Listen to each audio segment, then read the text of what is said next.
Okay,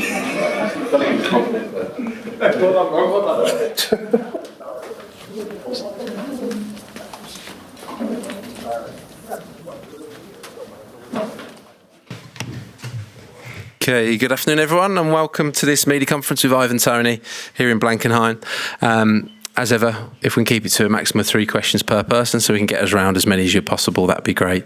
And we'll have a little embargo section at the end. So once everyone's settled down, Kobbie, do you want to start us? Ivan, first of all, the general consensus seems to be that England aren't playing very well, but you're through to the quarterfinals. What does that say about this group of players? Yeah, it shows the quality and the character we have in the group. As everyone's seen, the dying moments, everyone thought we was dead and buried, but the character of the boys, we stuck in there. And we knew there was going to be a chance falling for someone, and it fell to Jude, and Jude doing Jude things, putting in the back of the net.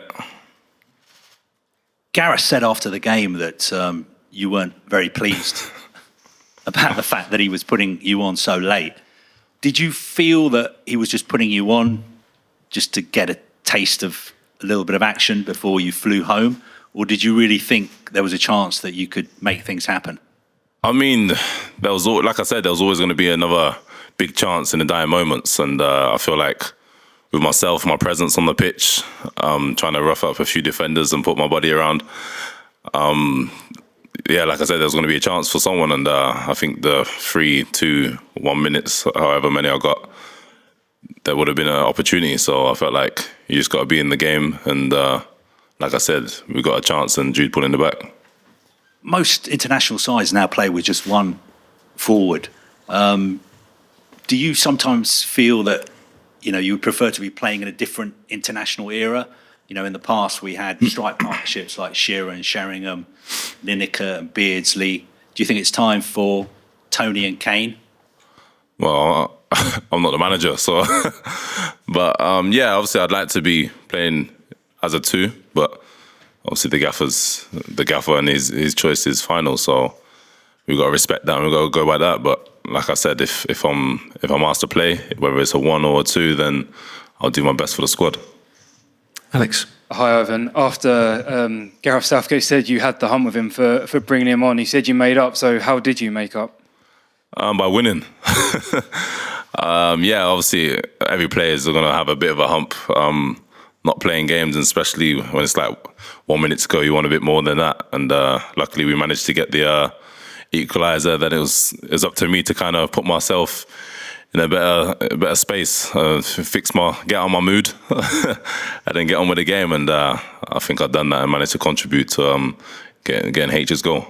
You're a guy who's used to playing lots of minutes at your club with Brentford. What's it like being a player who hasn't played too regularly so far in this squad? What's the feeling amongst yourself and the other players? Yeah, it's always going to be tough. It's going to be tough for all of us because, like you said, most of us play week in, week out for our club, so it's always tough. But I mean, from the beginning of my career, I've gone down this route a few times as well, being a sub and waiting and being patient on coming on. So I guess I've got to do that again now, and hopefully when I get my opportunity, I can take it. Just, and what's the support been like from Gareth? He spoke really well when you were banned and couldn't play about the support that he was going to give you, and I believe he gave you a call. How has he been for you in your career? Yeah, it's been great. I mean, what goes on, have things happen in life. You just got to get on with it, move forward. And yeah, the kind of person I am, I don't want people feeling sorry for me and too much putting their arm around me and saying things would be okay and this and that. I mean, I'm a grown man now. I take things on the chin and just move forward with it. So I'm here now helping my country, and that's all I can look forward to. Hi, Ivan. You say so rather modestly that the ball fell to Jude, but I mean, you took the markers away, you pinned their 6. How much of that was something that you worked on, the set play, obviously from Kyle's throw and then the flick on? How much of that is just your own instinct? I think, yeah, our own instinct. I feel like we do a lot of club football. If you can't get the ball, then affect someone else. Like take the defender in, and I managed to try and put my body around and do that. I feel like I dragged the defender away. Then, obviously, taking no credit away from Jude, he's got a lot to do there and put the ball in the back of the net. But yeah, I think like I said, create space for others. A run is not a wasted run, even if you don't get the ball. Your penalty record is remarkable, 13 out of 32. How much of that is technique and practice, and how much of that is just nerves?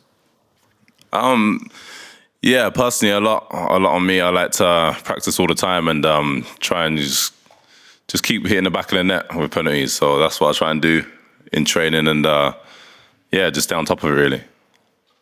Okay, fine. Hi, Ivan. Nice to see you again. Okay. When we spoke after the game the other day, you were very humble about your part in both of those goals. When you stepped on, I know you were in a mood with Gareth when you first get on. How did you get out of that immediately? Well, at club, there's a guy called Michael Caulfield. He's always talking about controlling your emotions, and I feel like in that moment it was time to control your emotions. Yes, I'm annoyed, but there's still 30 minutes of football to play, and you got to come out of that mood and focus. And I mean, there's a lot more to give. I felt for myself, so yeah, there's 30 minutes of football, and you got to play your part, and I managed to do that. How much do we all get a bit too obsessed maybe about starting positions? And Gareth always talks about finishers and that people know their roles. How's the game changed from your perspective, playing now for England as one of effectively those finishers? I feel like people call them substitutes, people like to call them finishers, and I think in a tournament like this, everybody's going to be needed. Whether it's just being around a squad and helping others or coming on. So I think you just have to be ready, and it's going to take more than 11 players to win this tournament. And just finally, positions change a lot, and it felt like you played so many different formations toward the end. I spoke to you about 4-4-2, went to 3 at the back. Is it literally just a case of the next role to do depending on who's coming on, or you're just working it out there and then? Yeah, we know the next role, and like I've seen towards the end of the game, going into extra time, there was a lot of attacking players on the pitch, and we had to shuffle everyone about. Players playing in positions they don't normally play, but the quality of players we have are capable of doing that. So we had to have a reshuffle, and we got over the line in the end. Hi, Miguel Akizo for the Swiss TV. Murat Yakin, the coach, yesterday said he had big respect for England, but maybe he can feel in the Swiss team for the first time the opportunity to beat you. What is your answer, and how do you see this game? Yeah, it's going to be a tough game. They have some quality players, and they're a great side, and they're doing very well in this tournament at the moment. So full respects to them, but like we said, we can just concentrate on ourselves and concentrate on what we can do best, and hopefully the players in the starting 11 and the players coming on is more than enough to win the game. What kind of game do you expect? A big battle, a rough?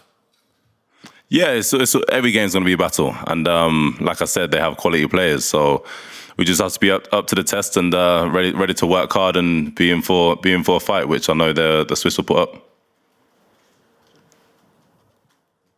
Hi, Ivan. There were some moments in extra time against Slovakia where you'd take the ball down, win a free kick, and you'd get a huge standing ovation from the England fans.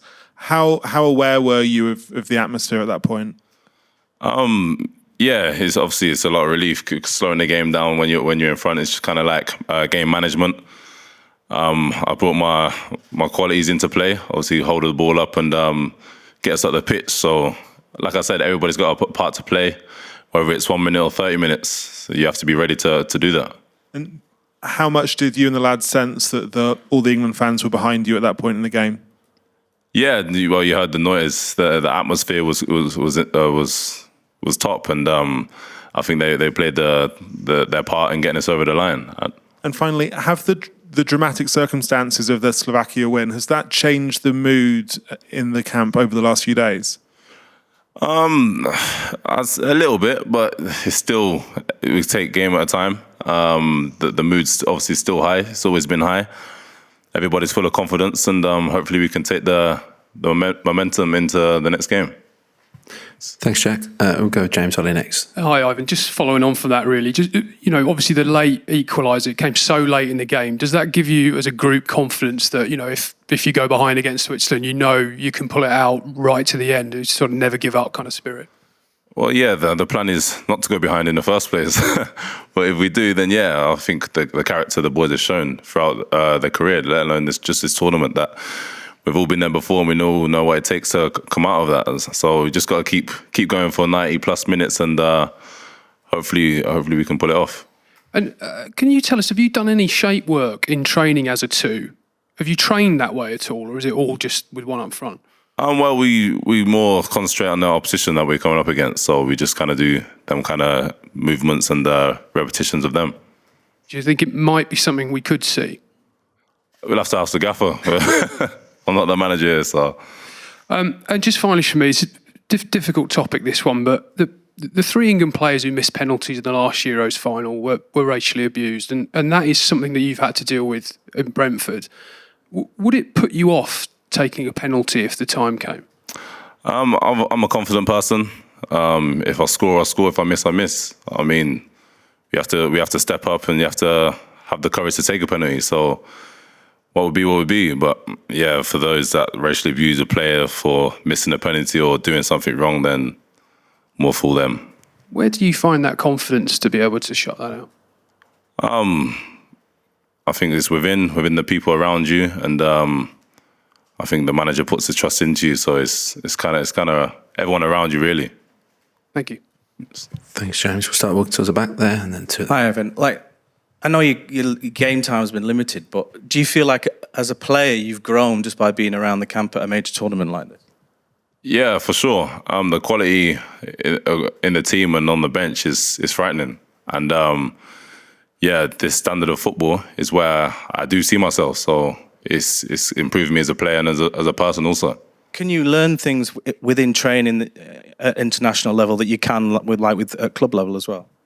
Yeah, every day I'm trying to learn new things, you know. And with players like this, everyone's trying to help each other. And it's like right now I'm not playing games, so it's giving me that extra bit of hunger to take my opportunity when the chance comes. Another player who's making his tournament debut, Kobbie Mainoo, has impressed. What has he been like around the camp and around training? Is it impressive that one so young can look so at home already in the England team? Yeah, I mean, everybody knows his qualities, and for his club football, he's played a massive part of this season. And yeah, he just carries himself so well. On the pitch, everybody sees he does not one bit look out of place, and he has a bright future ahead of him. Thanks. Finish with two at the back, Dan Rowan, then Jerry Lawton. Cheers, Andy. Hi, Ivan. Do you think England deserve a little bit more credit and respect for how they've played at this tournament? There's been criticism. For example, the manager got a bit of booing after the Slovenia goalless draw, cups thrown at him. And yet here you are, you're 2 wins away from a first ever final in a major tournament overseas. So do you think they've been a bit harshly treated? Because I guess there's a sort of expectation that surrounds this team now. Is that the issue? Yeah, that's always going to be expectation. And there's a lot of people that's always going to have their opinion and they're entitled to it. But I mean, if we win 2-0, people will say we should have won 3-0, 4-0, and that's always the case. But like you said, we're 2 games away from a major final, and yeah, we just got to do what we can do, and hopefully it'll be enough. And when you've come so close as you were to being knocked out and going home, and have had this reprieve, I mean, this incredible comeback, does it give you even more determination and resolve to take advantage of what those circumstances and see it through now? Yeah, for sure. I think that was kind of like an eye-opening that you could be going home any minute, and the relief after in the dressing room was kind of like, right now, boys, it's time to kick on. And I think we got the character and the quality of players in the dressing room to do so. So hopefully we can do that now. Where did that rank in your career in terms of the sheer emotion, the excitement, the relief that you encountered in those few minutes, which obviously you played a key role in, but afterwards as well? I mean, just describe what it was like. Yeah, it's probably one of the best feelings in my career. Obviously, it's my first major tournament. In the dying seconds of being heading home, and Jude does that, then playing the part into H pointing back in there, it's got to be up there. Thank you. Thanks, Dan. And finish with Jerry Lawson. Hi, Ivan. Jerry from the Star. Good luck. Just wondering, did you ever at any point in the 95th minute lose belief and actually think about packing your toothbrush and we're on our way home?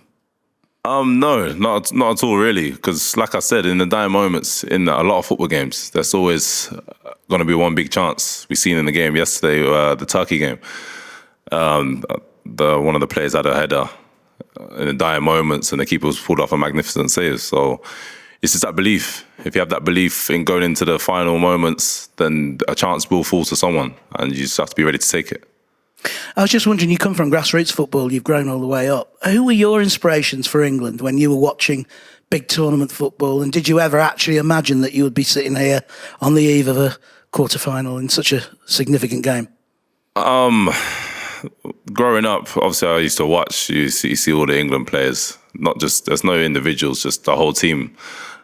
Tournaments, friendlies, you see it on the TV and think, one day I want to be there, and I'm here now, so it's a big feeling, and I'm just excited to play a part, and whether it be, like I said, 1 minute or 90 minutes, I'm just ready to be involved. Just to finally, have you got a message for the fans? The atmosphere in the stadium was incredible. There was almost a pause when the equalising goal went in disbelief, and then it went crazy. Germany has gone crazy since. How important is that support for you guys to know that everybody in the nation is 100% behind you?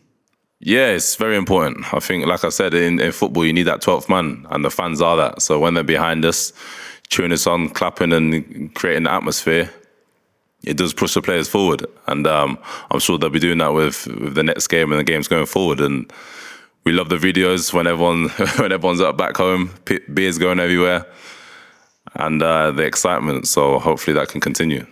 Thanks very much. Thanks, Jerry. We're going to move into the embargo section first. Are you happy to see your question in the embargo section? Yep. 10:30 UK time. So even from this point onwards.